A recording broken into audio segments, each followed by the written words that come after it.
listening to here is the output of an iOS device. Really?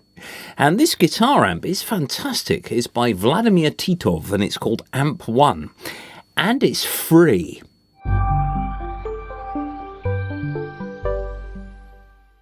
On the screen then, on the iPad, you can see that I've got a range of guitar amps. I've got 7 different amplifiers. How many amps do you need? And with all of the controls laid out rather nicely. I quite like the lateral display because actually this is very, very useful for sort of live work. Now, we've all been there. We've got to a gig, the amp doesn't work. One of my amps, I actually arrived and the mains plug had actually smashed one of the output tubes. So needless to say, it didn't work, and at 9:30 at night you're trying to get an amp for the gig and nobody responds. So that's where something like this really comes into its own. You can set your amp up, and of course with your guitar interface, whether it be the iRig or the whatever, you can put all of your pedals in front of the amp here. Job done. And then you just put the output of this through a PA system. So we've got several amps here. We've got the familiar Marshall JCM 800, which you've just heard.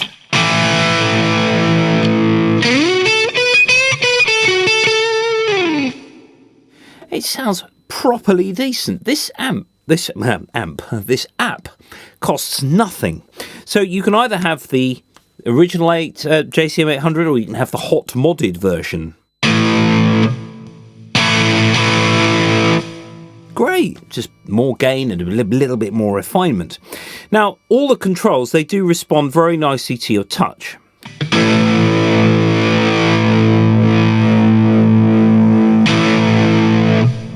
So you really can tweak, while you're just holding a chord, you can just easily tweak those controls. Now, we've got the cabinet here, just below the amp, and you do have the option to switch the cabinet off. So if I just turn the output level of the amp off, down a bit.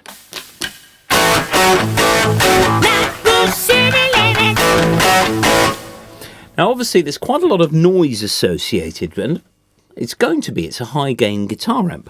So at the top, just before I go on, there is a noise gate. At the moment you can see that there's a sort of underlying level there, which is just the noise of the guitar preamp.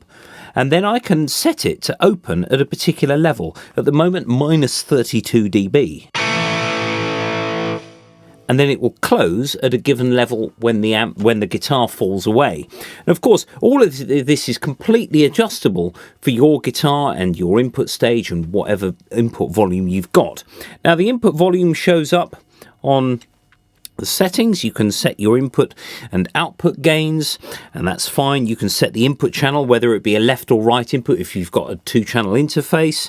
Oversampling, which actually allows you to essentially just get an even better sound. There's a little handy question mark next to maximum threshold of precision, which will be simulated preamp circuitry. There we go. It's very well explained, all of this. You've got like a help sort of page. Latency at the moment 256 is the buffer size, that's fine. Load shaping, what that does is if the iPad starts struggling, it will actually automatically compensate to allow you to keep playing. Disable screen turning off, you'd want that if you're on a gig. Of course the battery will run out quicker. But you can have this on charge, of course, if you're using the headphone port with your guitar rig. Background processing, whether the app keeps doing it when you go somewhere else.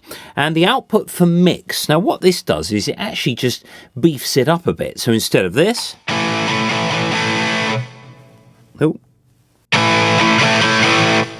It's a bit like the setting that you used to have on the pod, which was for recording or going into an amp. So that's quite nice. It's just a bit of extra beef at the end there. So now the cabinet. We have these 3 controls. Position. Now this is the mic position with respect to the amp, and you have 2 settings. You either have a 45 degree or you have a straight head on into the amp. So if I just play distant 45, grid straight, there's quite a difference in sound there, and that is to do with where the mic is. Now, on a guitar speaker, if you've got the speaker like this, the mic at the edge gives a darker sound, and the mic in the middle gives much more treble. So if I have the position all the way to the left, I get all the upper harmonics of that speaker, and if I go all the way to the right, you can hear that the mic is being moved to the outside.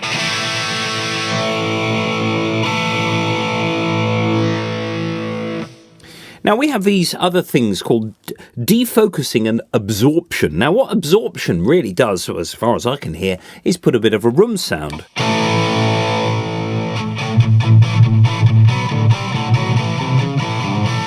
It's really good, really nice.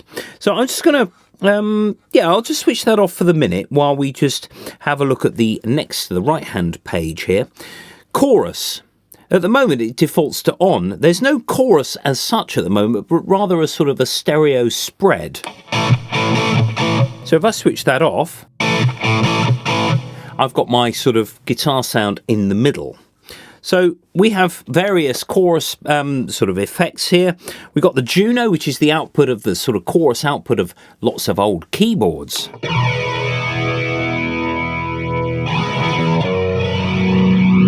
That's great.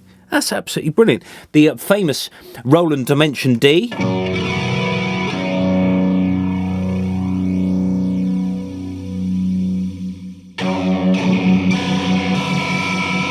Let's just pick another amp for this. I'm just going to put a clean sound through it.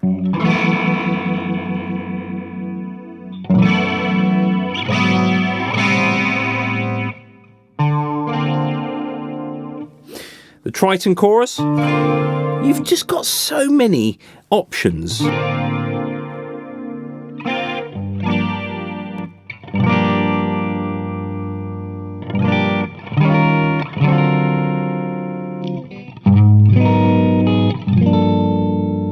It's lovely. It's really nice. Sticking with the chorus, we've got also a delay. Really handy feature. Now, you don't have a tap tempo on this, but that doesn't matter. You just set it up and just see what happens. Which is actually what we used to do anyway.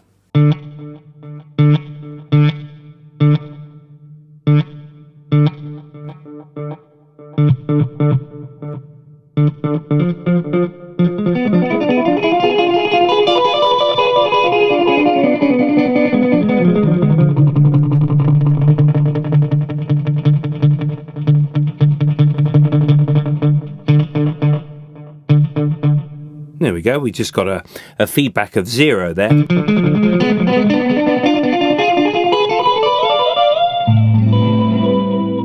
Oh, it's great, it's absolutely brilliant. You can save your presets as well at the top. You can just save this, you can edit, you can essentially just do your whole saving of things. So you can have your entire set list on your iPad.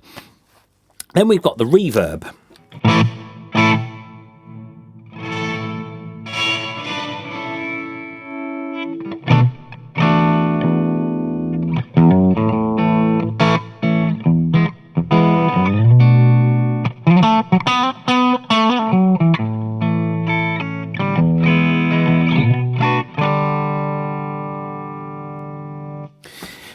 Some different amplifiers as well. I just found like a clean rack amp here. We've got some proper angry ones.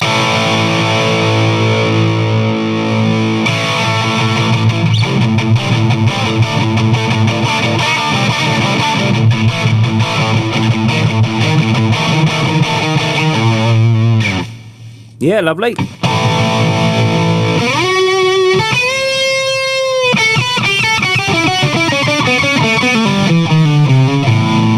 Bit of boogie for you there, Mesa Boogie. We've got this one, which is kind of it's like an amp that doesn't really have a gain control as such. You have to turn it up in order to make it work.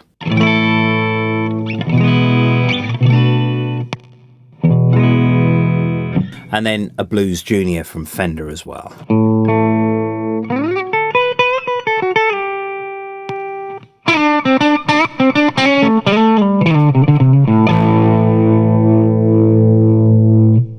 I'll switch that chorus off so you can hear it a little bit easier.